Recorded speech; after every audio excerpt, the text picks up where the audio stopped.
what I'm going to talk about is meta-analysis from the perspective of external validity.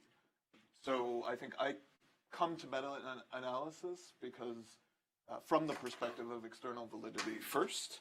And so what I'm going to do,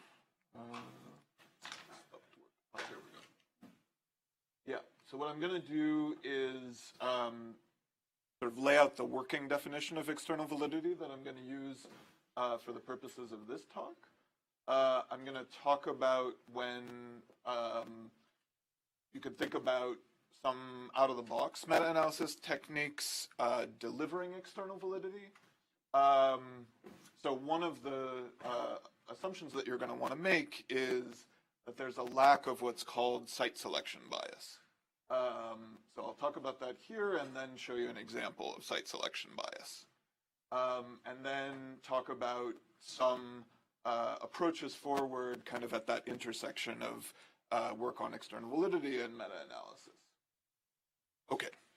All right, so what's the definition of external validity that I'm going to be using here?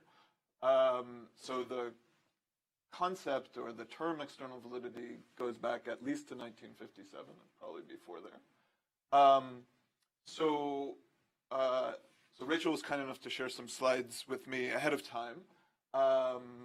So one thing that you could think about as a definition of external validity is, so this is how I interpreted extrapolation error. So it's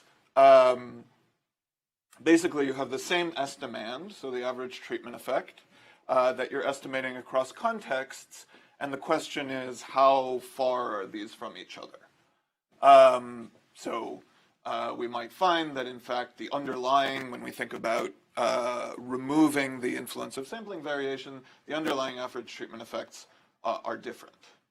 Okay, but so I want to, for this talk, use a definition that kind of is one step a bit more general, which is to say that we may want to make some adjustment to the results before we start generalizing. So we're not going to go necessarily from one average treatment effect to another. We might like do some operations to the results in what I'm going to call reference context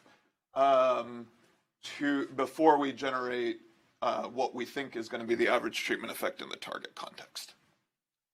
Okay, so one of the things that you can do, probably the most popular thing to do, is to reweight subgroup treatment effects that you get from the reference context from, say, one or more experiments in order to match the distribution of subgroups in the target context, the area where we want to predict, say, the average treatment effect. Okay, so that's one thing you could do. You could also use a mixed model to do something similar, or, and I'll get into this in a little bit more detail, you could think about adding some economic structure and using that to partially inform the way in which you're generating a prediction. Okay,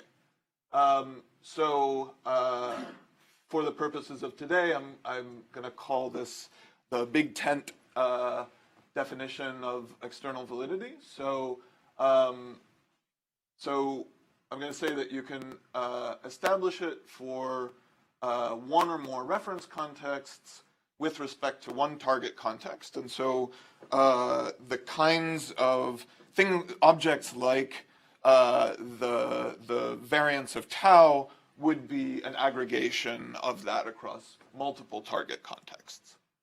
All right, and it's going to, so I'm going to think about one or more reference contexts, one target context, and then what we're going to do to establish external validity is we're going to have a method that uses the data from the reference context to predict some feature that we're interested in the target context. Okay, that might be the overall average treatment effect in the target context. Okay, but then importantly, there's also going to be a measure of performance. So what do we mean by the notion of external validity that we're working with? So what would a good prediction entail? And I'll give some examples. Okay, and I just want to say that this goal, so there are other things that you could want to use meta-analysis for, which is, as Rachel talked about, trying to reach a consensus about what it is that the individual studies are actually saying. So calling this like the quantitative literature view perspective on meta-analysis. Okay, so now to talk about when, let's see. The clicker doesn't work, you have to use like the arrow. Oh, okay. Actually, I just wanted to see the time. Here, I'll use this. Thanks. Okay, so under what conditions do a standard meta-analysis deliver external validity? All right, so I'm going to introduce some more notation. Ava and Rachel talked a lot about sampling variation. It's obviously very important. But for the purposes of this presentation, I'm going to abstract from it. Okay, so we're going to have a capital C number of different contexts indexed by lowercase c, and then we're going to have individuals belonging to a context C. Right, so then we're going to have binary treatments in each C. So the variable TIC is going to denote whether an individual is treated or untreated. And then we're going to be working in the potential outcomes framework, which Rachel and Eva have also been using, but just so you have the definition. So the outcome we actually observe is the treated outcome if that individual is treated, and the untreated outcome if that individual is untreated.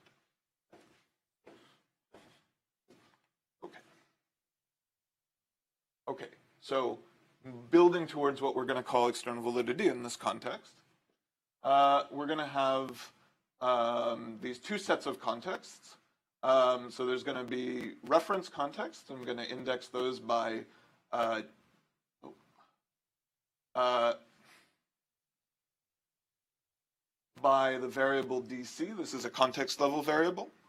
So we're going to have reference contexts that are included in the meta-analysis. So you could think about that. So Eva talked a bit about inclusion criteria. So those are the studies that you chose to include in your meta-analysis. And I'll be specific about talking about implications of inclusion criteria.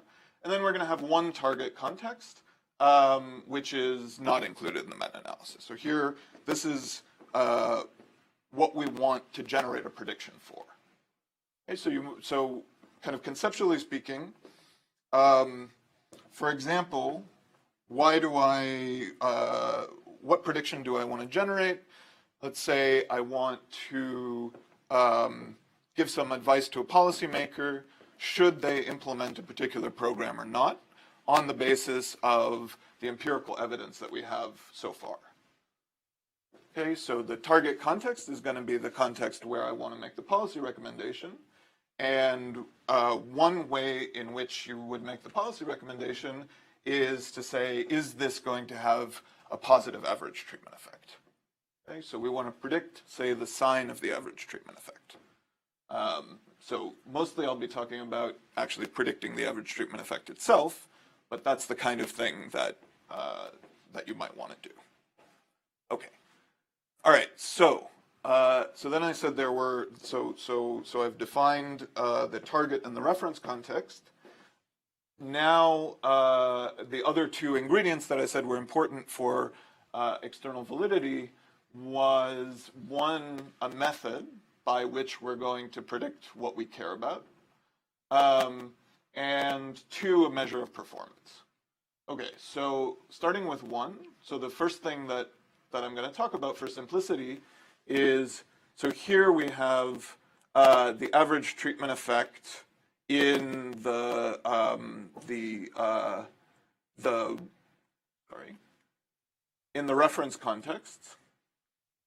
And one assumption that you might use is just that the average treatment effect in the reference context is going to be the same as it is in the target context. Okay, so what I care about is predicting this average treatment effect in the target context, and the way that I'm going to do it is to just assume that it's going to be the same as in the reference context. Okay, so a measure of performance which may seem extreme, but is certainly used in the literature, is that we're going to say that external validity fails if this assumption holds and it turns out that the average treatment effect in the new place is different from the average treatment effect in the studies that I sourced from. Okay, so what does this mean? So it's saying if external validity fails, if the individual treatment effect is not mean independent of the indicator for inclusion in the analysis. Okay, so the indicator for inclusion is DIC is equal to 0, and we would say that there is no external validity if the treatment effect, the average treatment effects are different, okay, for those that are included and excluded from the meta-analysis. All right, so so this brings us back to inclusion criteria. So inclusion criteria are going to be important if the goal is external validity in this sense. Okay, so we want to select the studies to include, to label with DIC equal to 0, in order to predict this average treatment effect in the excluded site. All right, so one common criterion that Rachel alluded to, yeah. Oh, just for clarification. Yep. Hello. Just for clarification, so this is the measure of performance that you're actually using, or are you talking about a measure of performance? I guess in particular, I'm wondering if you will be considering the case in which you've got a bunch of studies in whatever settings, and you're using, because I'm thinking of this in terms of meta-analysis, you're using those for, and you may think that even within that set, there's some additional, I mean, those studies vary from one another. And so to a certain extent within that set, you may say that any of the studies within that set don't have, are not externally valid to others within that set almost. But this description is talking about that whole set compared to a different target context. You see what I'm saying? So I'm wondering if you're also going to be considering the possibility of heterogeneity in treatment effects and therefore external validity issues in some sense within the set that you've got. So I'm using this one because it's going to be something that's used in the literature. So I don't think this is a particularly compelling notion of external validity. Yeah. Just curious. Okay. Yeah.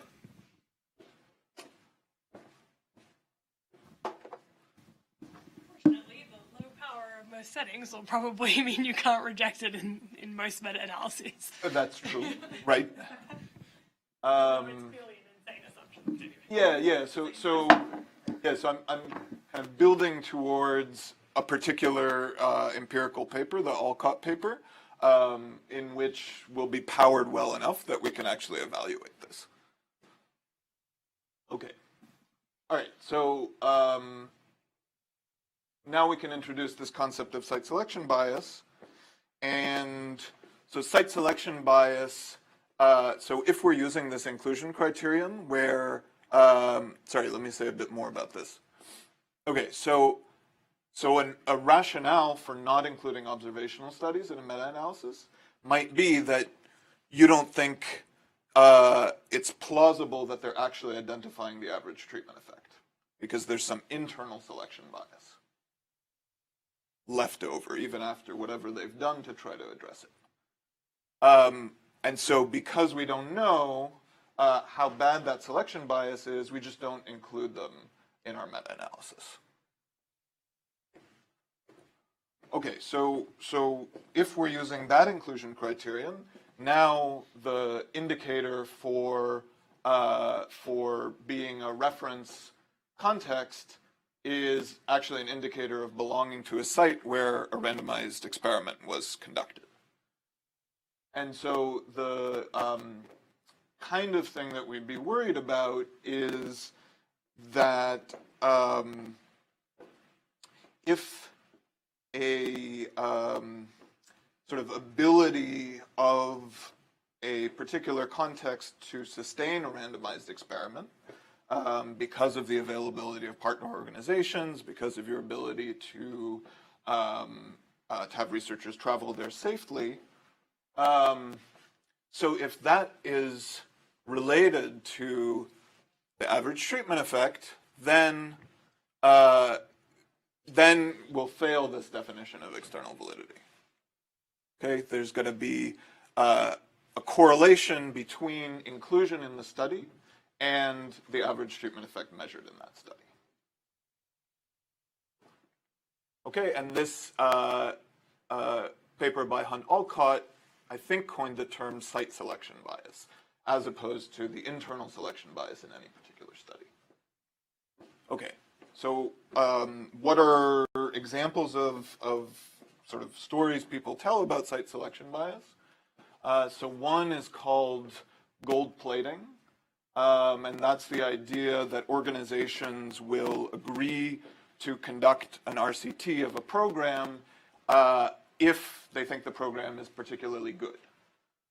Okay, and so in that case, the average treatment effect for the contexts that are included in the meta-analysis is going to be biased upward relative to the effect in a place that doesn't have an RCT. Okay, because you're getting good programs here, and then if you implemented a similar program in the area that didn't have an RCT, you would get a worse result. All right, so another, the site selection bias could also go the other way, and sometimes you see this in the US. There's a paper looking at early childhood education programs in the US, and it found a quite modest effect of one particular early childhood education program funded by the government. And the argument that researchers made after sort of reanalyzing this data is that a lot of people had access to other early childhood education programs, and so for that reason, given that the untreated outcome is sort of getting pushed up by the existing early childhood education programs, then that's why you're getting a small average treatment effect of this one. And so maybe areas that have RCTs have lots of social program options, and therefore oh,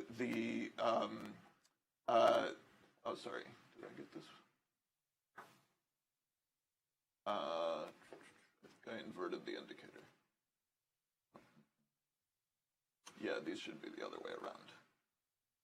Yeah, so the idea is that if you're in a site that has an RCT, then your average treatment effect is biased downward for some area that really doesn't have a lot of social programs in place.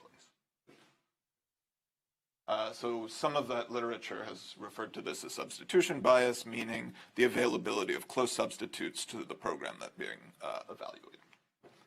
Okay, so let's look at a particular case in which we can look at site selection bias. We can test for site selection bias.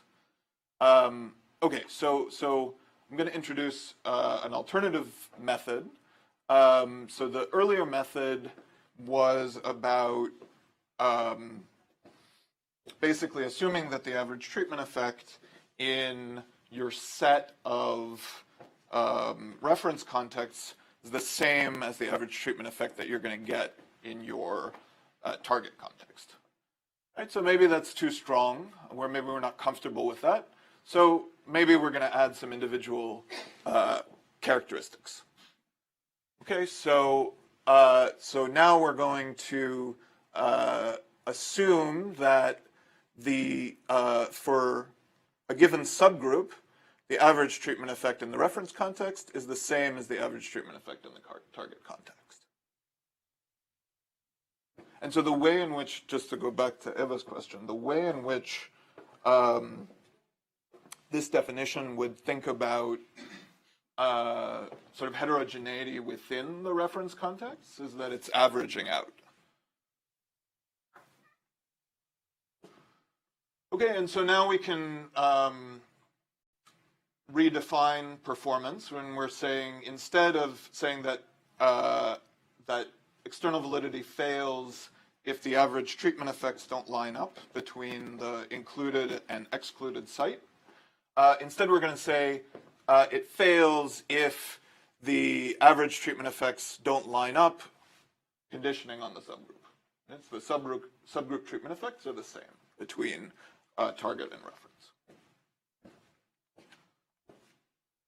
Okay, so the particular paper that I'm going to introduce to talk about this method for generalizing, for trying to attain external validity is Alcott 2015, which is in the Quarterly Journal of Economics.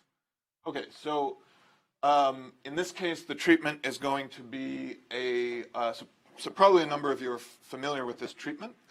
It's a home energy report. It was given to customers of different utilities in the United States. And what are the key features, which I'll show you in a second.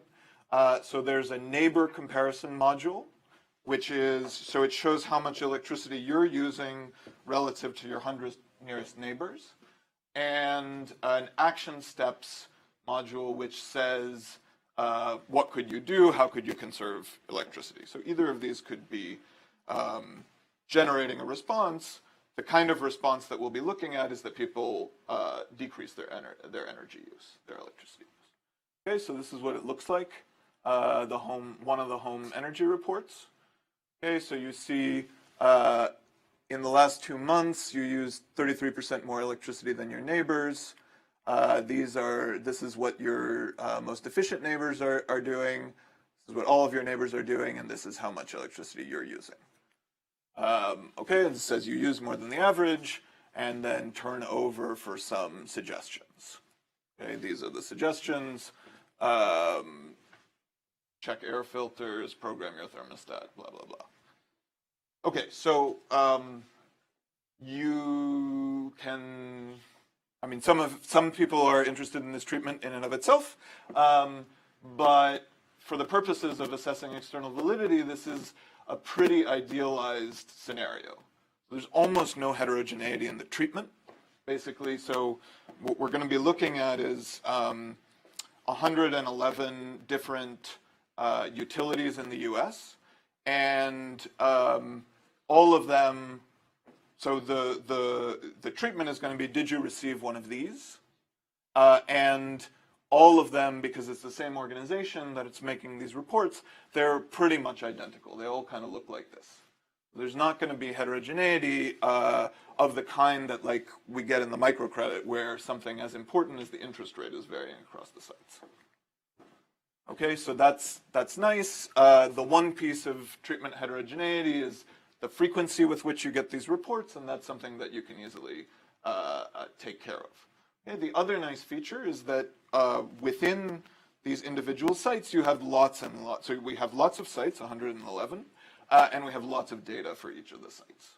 Okay, I think, I don't know, certainly hundreds of thousands of individuals for whom we're monitoring energy use.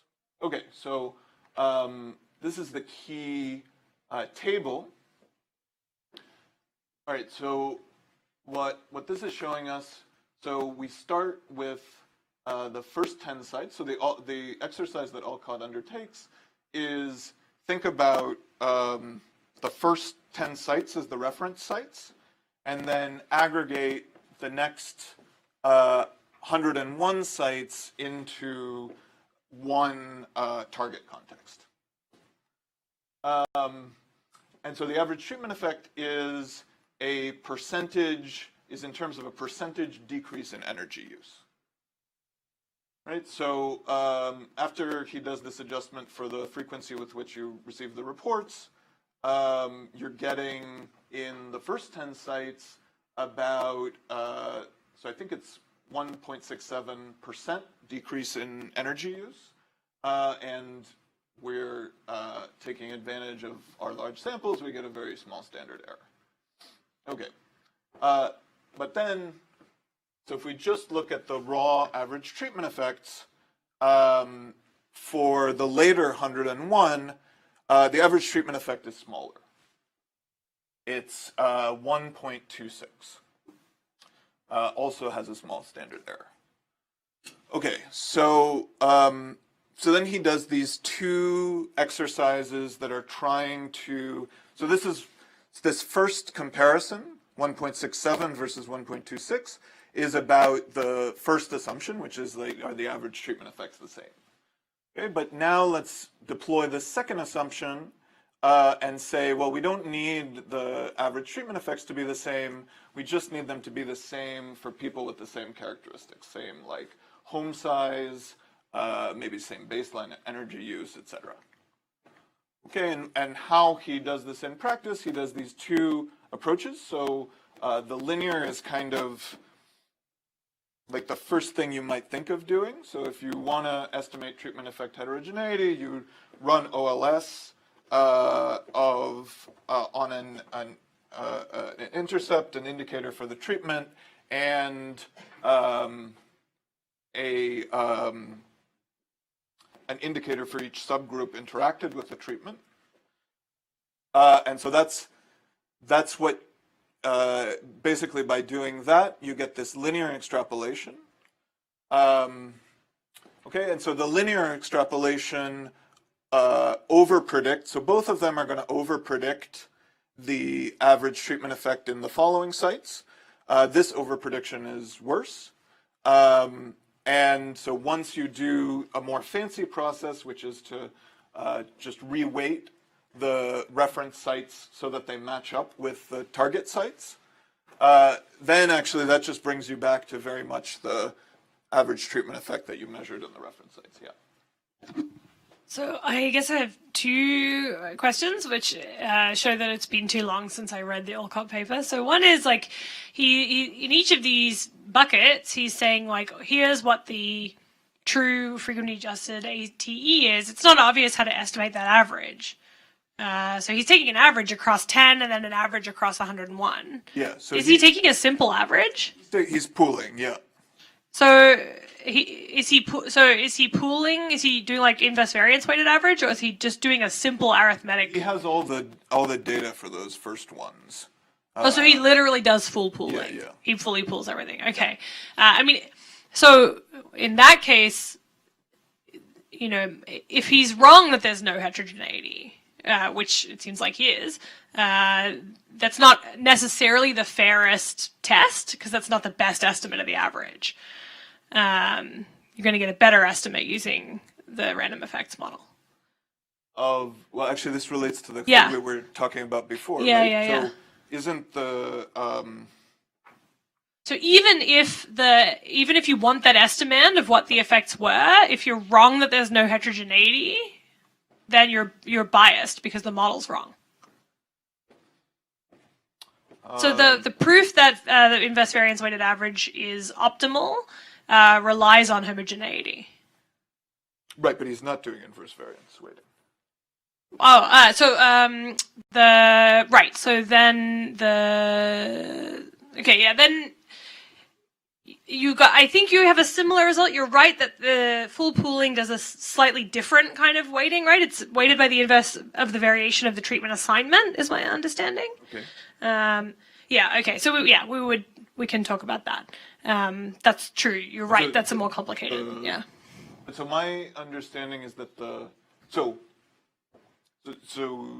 my simplified understanding of what would happen if he did a Bayesian analysis is that he would get a similar point estimate for tau. So like the mean of the posterior would be similar. So I'm not sure that that's true. Okay. Yeah. But yes, you're right that this is a more so I know how to explain why that's not true if he's doing the weights, but I can't explain it pithily. So let's not, in this case, so let's not go down that road. And then I guess my other question is, just in terms of interpreting this table, are we supposed to infer that the weighted estimate, the weighted prediction is really good? How come it says it's 40% different from the true value? Because, so it's the difference between, so it's overstates the truth by 40%. Oh, I see. Okay. So what's the number that it's so like, I guess if you compare the column 1, the true treatment effect, well, that's from the first 10, right? And then the truth is, that these two match up. Oh, I see. But then actually, the first true ATE is about as good Exactly. as that's where you're going. Oh, okay. All right, cool. Right. So it turns out that this reweighting doesn't really matter. Gotcha. Doing this adjusting for observables doesn't really matter. And so then he tries to assess sort of quantitatively what is the magnitude of this overprediction, and it's about $560 million difference in like what you would assume would be the energy cost savings from doing this nationally. I guess aggregating across the 101 sites. Okay. And so then he does this as a formal test, and this difference is statistically significant. All right, so what's the takeaway from this? So it looks, and he gives sort of anecdotal evidence that there's something like gold plating going on, which is that, what Opower wanted to do with these first sites is to show that this was a great program, and that your utility should also adopt it. So, the question is this 40% difference? Do we think it's big? Do we think it's small? That's something that you can argue, but, remembering that this is like such an idealized case, I think it's a useful counterexample to this idea, particularly that, this sort of invariance of subgroup treatment effects across contexts is like an assumption that we want to use if our measure of external validity is just, are these two objects different? Okay. All right. So, so from here I'm going to talk about kind of summarizing some ways forward that are in progress, including with people in this room. Okay, so if we're just thinking about external validity without specifically thinking about meta-analysis, then what some people will take away from findings like Alcott's are that maybe this is like, we don't want to just assume that these conditional treatment effects, these subgroup treatment effects, are transportable across space. Right, so there's still some unobserved heterogeneity that's relevant and that translates to treatment effect heterogeneity, even when we're looking at individuals who look the same on observables. All right, and so there's a variety of kind of new methods that are sort of showing up in the literature. So there's the paper that I'm going to present this afternoon. So that's about using differences in the distribution of untreated outcomes across contexts, and then rather than trying to arrive at a point prediction for the average treatment effect in our new place, we're going to get bounds. There's a paper by Isaiah Andrews and Emily Oster, who are doing a kind of sensitivity analysis. So let's start from this benchmark of assuming that the conditional treatment effects are the same, and let's sort of move away from that benchmark in ways that are, as we think about moving away from that, we want to be guided by observed differences between the reference and the target. So this is kind of the external validity equivalent of Altanji, Elder, Tabor, that series of papers that use, so they're trying to target internal selection bias, and they're saying one way that I can learn about what might be, so let me think about all the variables that, or the difference in the means of variables between the target and the reference sites, and those differences are going to be, we're going to use those to think about how different they might be on unobserved characteristics. Right? So that's the basic idea there. So there's a series of papers by Amanda Kowalski that are working in the marginal treatment effect framework of Heckman and Witte, and using an assumption of linear marginal treatment effects in a setting that has imperfect compliance. Okay, so Rachel and I are currently working on another approach, which says let's try to move away from this inclusion criterion where we're just including RCTs.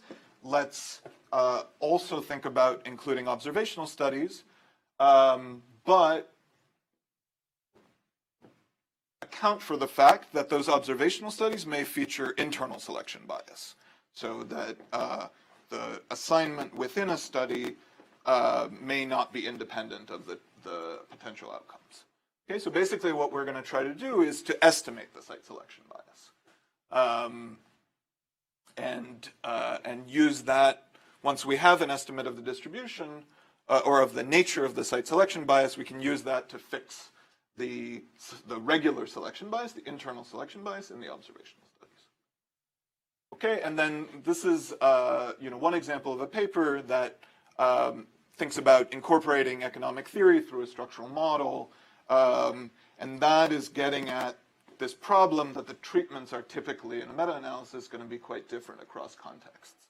So it thinks about, or this is one way to address that by actually trying to model those differences in the treatments. Okay, so that's sort of external validity. So for the meta-analysis and external validity, one thing that's useful is to get more examples to, is this all-caught finding special? And that's something that, very usefully, the meta-analyses that Eva talked about and Rachel talked about are doing. So they're telling us about, within a given literature, how well do you do with a given method for predicting a particular object. Okay, so if I just were to list these out, I think I'd go on forever. So with apologies for omissions, these are some of the papers that do that. Okay, so I want to point out another paper that I'm pretty familiar with, and so that's Deheja, Papelejas, and Sami. So what they're looking at is trying to extend the famous Angrist and Evans study on the effect of having two children of the same sex to a bunch of different contexts. So they use data from 100 different censuses. Okay, so it turns out that it seems like once you have lots of contexts, then this conditional version of external validity holds, but the characteristics that are most important are the characteristics that only vary at the level of the country. And so that's going to be bad news, given that typically we're working with like 10 studies. Okay, All right, so I think I'm close to wrapping up here, so I'll have a little time for questions. Okay, so another thing that you could do is, and that we're doing, so this is the same co-authors of that paper and myself, is to say, as Eva was kind of getting to, like, is this really a good measure of external validity? Like, do we really, are we really interested in testing this condition? Same subgroup treatment effects? Is that the policy relevant question? And so, even the Olcott paper does some work to try to assess, like he doesn't just stop by saying, oh, the difference between the predicted and measured average treatment effects is significant. He's also trying to assess the magnitude. So kind of implicitly, he's doing something other than this. Okay, and so what we propose is to focus on policy recommendations of the methods. And so the metric that we're using to evaluate each method is what is the average treatment effect in a held out experiment that would have been achieved if you adopted the policy recommendation, so meaning, for example, like the targeting rule. So the application that we give is to conditional cash transfer programs.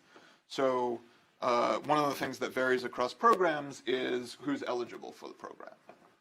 Okay, so what we're using as our metric for performance is the average treatment effect you would have gotten if you followed the targeting rule that a particular method prescribed, given a set of reference contexts.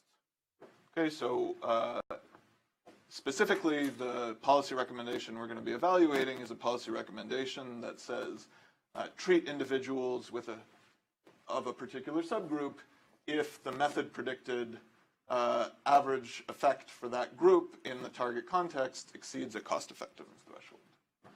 Right, and so that can be used with an asterisk to assess all of the methods that I talked about so far, and that's what we're doing in the paper. So the asterisk is that we haven't yet extended the methodology to cases where we only predict a range or an interval on this average treatment effect. But we think that's a pretty easy extension. Okay, and so, so we have data from seven conditional cash transfer programs that are scattered around the world, and so we can do exercises like leaving out one of those sites and trying to generate a targeting rule for each site using each method and see how that performs in practice. Okay, so that's what I have prepared. So I think we probably have 3-4 minutes for questions. Yeah. So you've sort of spoken from like trial to scale up and across different studies, but when you get into the world of village cluster trials, this happens like within individual studies. So I wondered if you could talk a bit about if you think the method could be useful and in which context. Like we've got a cash transfer trial where there are two different regions, and you wouldn't have anticipated a priori that there would be heterogeneity between them, but there is. And there's a famous there's another ED paper in Kenya where they find the same thing. There's like big effects in one county and not in another. But obviously the numbers of units are quite small. So I wondered if you could, just talk about that. So I mean, certainly we can use within context variation, but typically the problem is power. So that, I think, so our ability to make qualitative statements about like what method performs better does rely a lot on our having a number of studies in which we can aggregate the performance over. But we'd be very happy to include yours as well.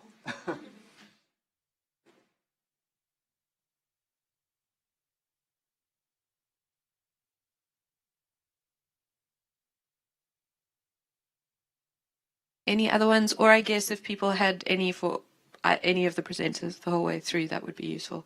So we can use it also for questions for Rachel or Eva. No, because it's live streamed. So.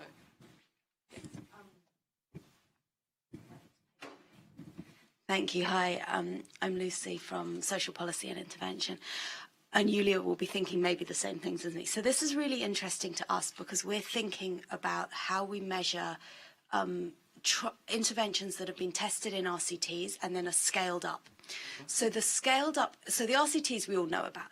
The scaled up evidence then starts to look much messier even than I think you're talking about. You mentioned observational studies. We're thinking about monitoring and evaluation data from, NGOs all around the world with huge variation in quality.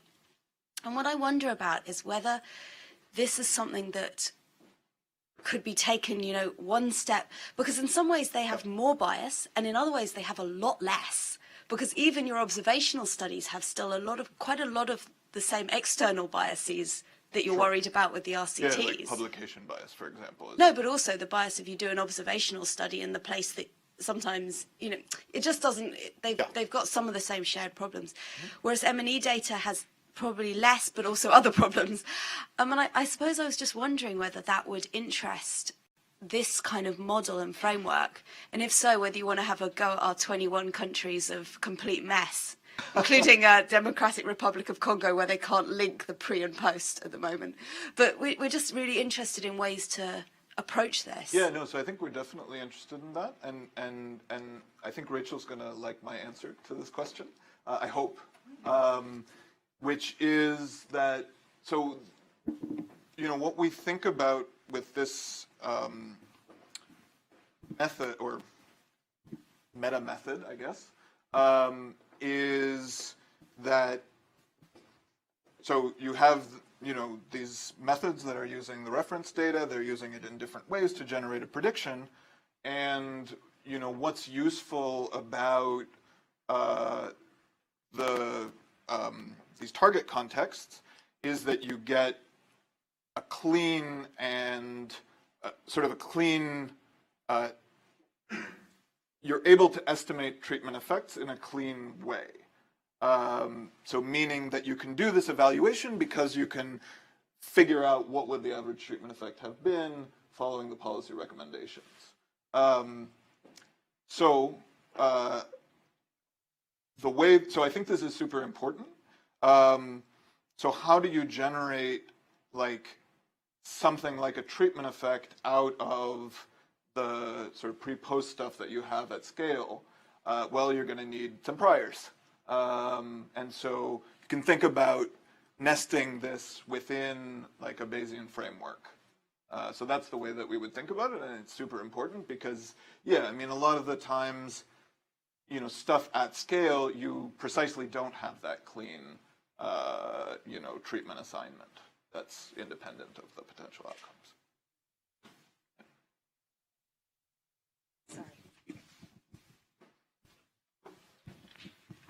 So you talked about this old measure of external validity, which is the average treatment effects being the same in different locations, and this new one, which is the conditional average treatment effects. And when Rachel was presenting earlier, it seemed like the graphs you were showing were that average treatment effects are the same or different in different places. I was wondering if it's easy to go with Bayesian hierarchical models to looking at this sort of conditional average treatment effect version of external validity as well, or if that's more complicated.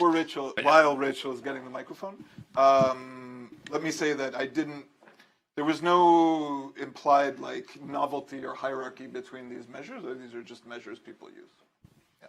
Yeah, so I would say, I think it's probably the view of all three of us that exact equality between treatment effects in any way is a pretty stupid metric of external validity.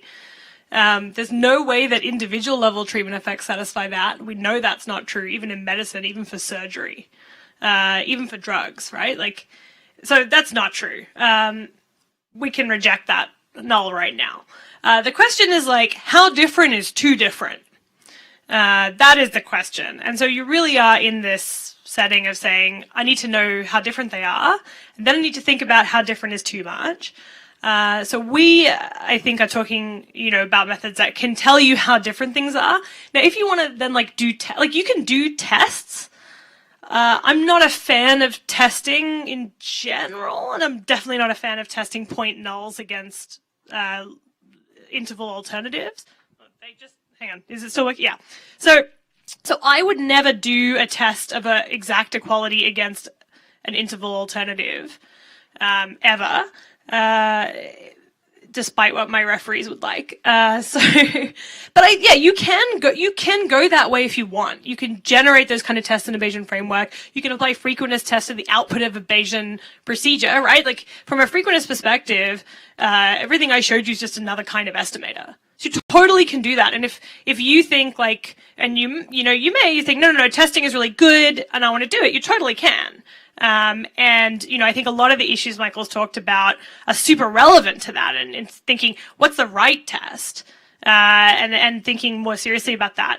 But I would tend to be, if you look at that original thing we wanted to move away from saying like the average treatment effect is exactly identical, my first move would not have been, maybe there's subgroups for whom they're identical. My first move would have been, are they within epsilon and what's a good epsilon? So I would have gone a different way, I think, yeah. And I think that's also, within the Bayesian framework, you can examine that. Yeah. And so what we're, I think, trying to do here is to say, well, here's a binary measure of external validity, like how, does it give you the right policy prescriptions when specifying the problem in a particular way? And that's definitely something you do in a Bayesian framework too. Yeah, absolutely. And I think Ava discussed these metrics of heterogeneity, and those are important, and you could start thinking about we could think about those, and there's certain natural thresholds in those because most of them are on the range from 0 to 1, and 50% usually means there's equal amount of information in the two levels of the model, which is kind of interesting. But as Ava said, all those measures measure something slightly different about heterogeneity, and in particular, when you're a Bayesian, you're typically characterizing information. And so it's different to say where is our uncertainty versus literally how different are these things? Those are two different questions.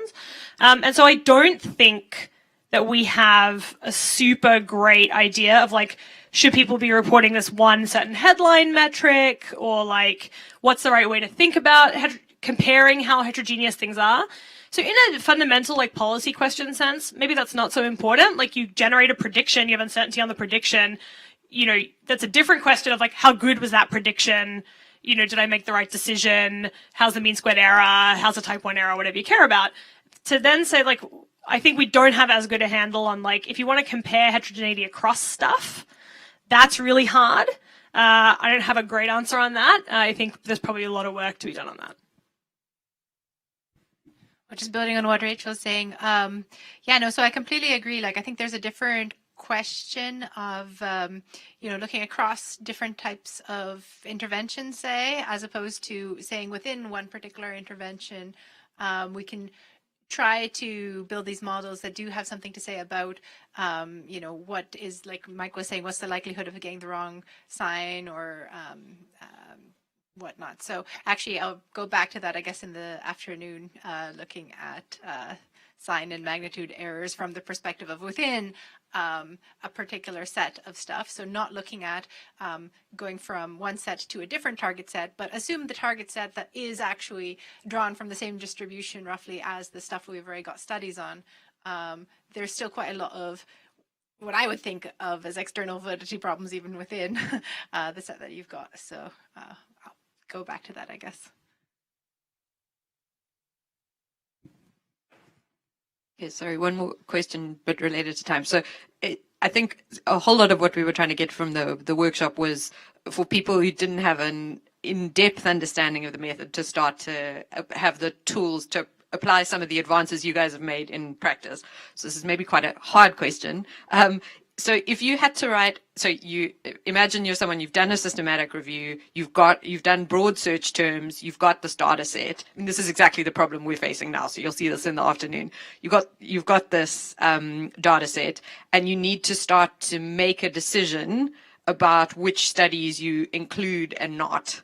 how would you go about that process? And it doesn't have to be like cookbook, but what are the things that you think it would be helpful for people to look at before they start calculating average effects? And that might be a stupidly basic question, but I feel like that's where a lot of people are sitting at. They're doing what you said, making the search terms quite broad because you don't even know what the field looks like, and then you've got to try and reduce it to something that it makes sense to aggregate over. We can work our way. We can go in the order that we presented. We can work our way out. Sure. So I guess my answer will be partly a function of how many different studies you've got. Because if you've got a lot of studies, you can get into more detail. You're probably... What's very small and what's a lot? Oh, good question. Very small, less than 20. A lot more than 60. I mean, this is like empirical ballpark based on our knowledge of method. This is not a result. And you've actually got two independent draws because I had similar numbers in mind. So there you go. This is really based on like reading a lot of meta-analyses and like knowing how many. No. I mean, yeah. I mean, I think the rest of my answer you can infer from what was already said. So. Yeah, so I'm pleased that we have kind of sounds like a similar answer. So like, yeah, if you got less than 20 studies, like just put them all together and do a heterogeneity forward analysis. So instead of, like most stuff, people try to get you to put the average as the priority thing. Like, if you don't know if stuff belongs together, the heterogeneity is the thing, and then you might be interested in the average. Although, of course, they're very deeply interrelated. So if I had a bunch of studies, so something that, because I think we always want to have this notion of what's the experiment or what's the policy or decision that I'm thinking about making next time. So I would exclude studies that are not relevant to that. So for example, in microcredit, there's many more not many more. There's like 5 more microcredit RCTs in the literature that I don't include. And the reason for that is that those are RCTs where the researchers are messing around with the MFI's product.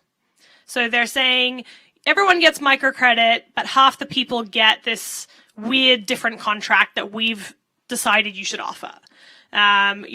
You guys usually target men. We're going to say now you have to target women or whatever. So like, I think that's a substantially different idea, right? To saying like, whatever the MFI is offering now, we're going to offer more of it. So whatever you guys are doing now, we're just going to, which is the decision you make when you decide whether to fund something, right?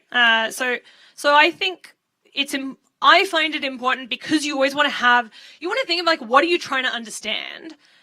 Does the study speak to that thing primarily? There are times when that's not its headline thing, you can back it out, but there's times you can't back it out.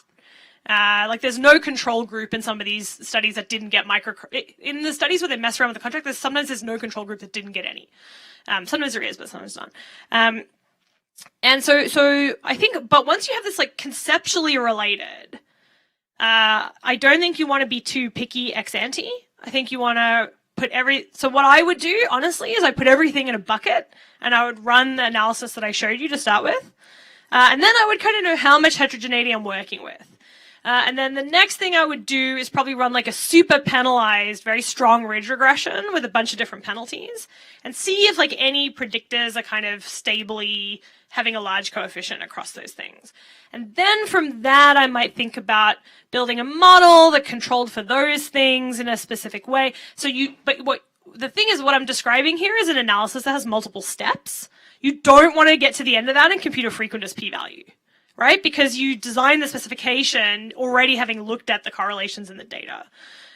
So then you need to kind of you can use the Bayesian method, like that's always conditional on the data, so that's kind of fine. Or you can do I presume some kind of frequentist correction. That's what I would do. With that said, like I expect that if we had this event in 10 years, I might come back and tell you something different. Like I think we're at a super early level. Like the way people are dealing with this question in fields where they do more meta-analysis is different. They're pre-partitioning the studies up, and then they do meta-regression. Which I think I think that's worse than what I'm recommending. That's my honest belief. That's why I'm giving you that advice. But like, no one has run like a head-to-head analysis of like, is the overfitting in that method really so bad that you should do what I'm recommending? You know, people haven't run that. People like Michael and his co-authors are the kind of people who run that kind of tests.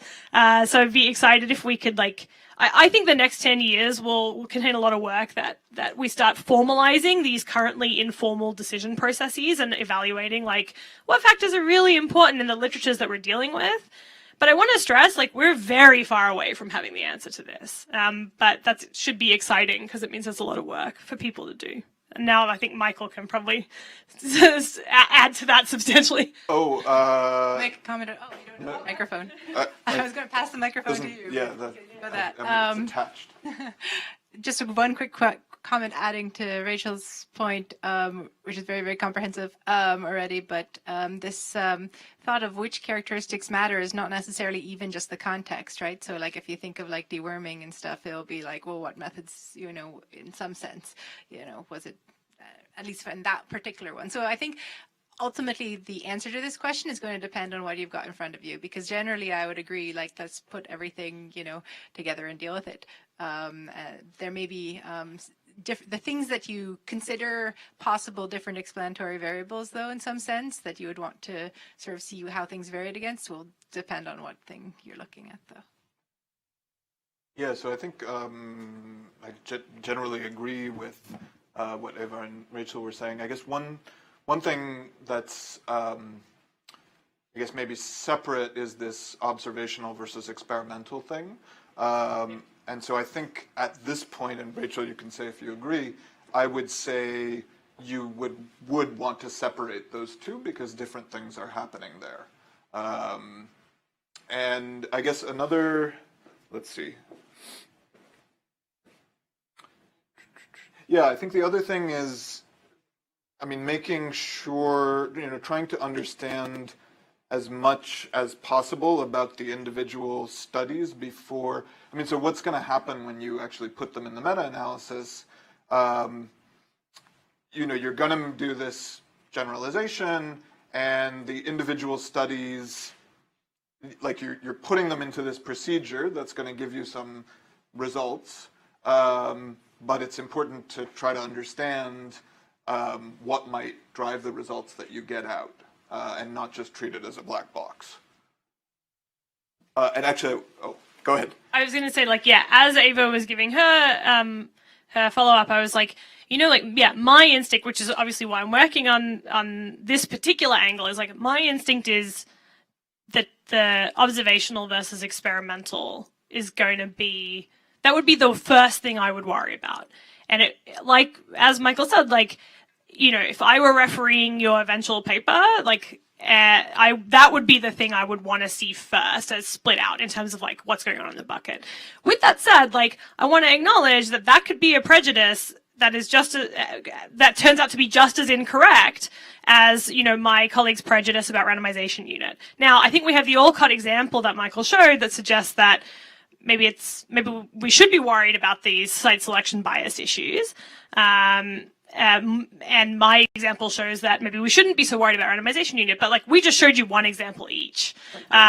So like, you know, if you put everything in the bucket together, even including observational and RCT studies, it would be my guess that the ridge regression would separate them out, because it's my guess that observational studies are typically substantially contaminated. But, you know, that could be wrong. And I think that's why we want to do more work on this. Right. Yeah. Yeah, exactly. Probably not just observational studies are very different, but instrumental variables, I would guess that would be. So yeah, I mean, yeah, the example I was trying to get at was with I didn't actually fully give it with deworming. There's this big thing, obviously, I'm just sort of assuming everybody's aware of it, but for those who aren't, that if you randomize by cluster versus you randomize by individual, supposedly that's the big difference, right? So, you know, for that particular one, I guess that would be the eye-catching result potentially, but or at least the one that's on everybody's minds. Yeah, and also just to say, like, there is a role for individual judgment and interest, right? Like, even if what I'm saying is, like, well, run a ridge, like you kind of have to decide which covariates at the study level go into that ridge, right? And so, and moreover, like, you know, what I showed you is like a ridge with 7 data points. So it's always going to be difficult. And like, it may be that actually randomization unit is important and we just don't have enough data and the right methods to get it.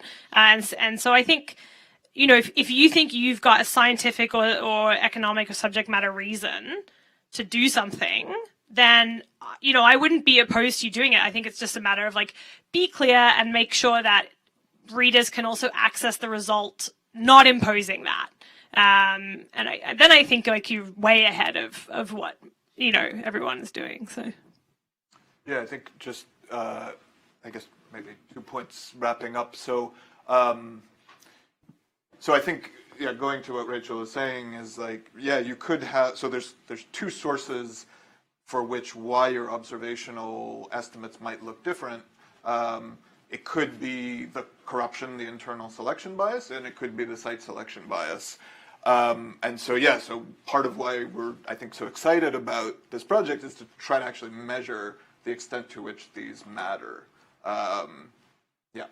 And then the last point I wanted to make was when I was responding to the question about sort of full scale up, the other thing that we want to allow for is, you know, context in which we're only partially identifying the best performing measure. Like we can exclude some, best performing method. We can exclude some, but there's not enough identifying information in the data to be able to adjudicate between others.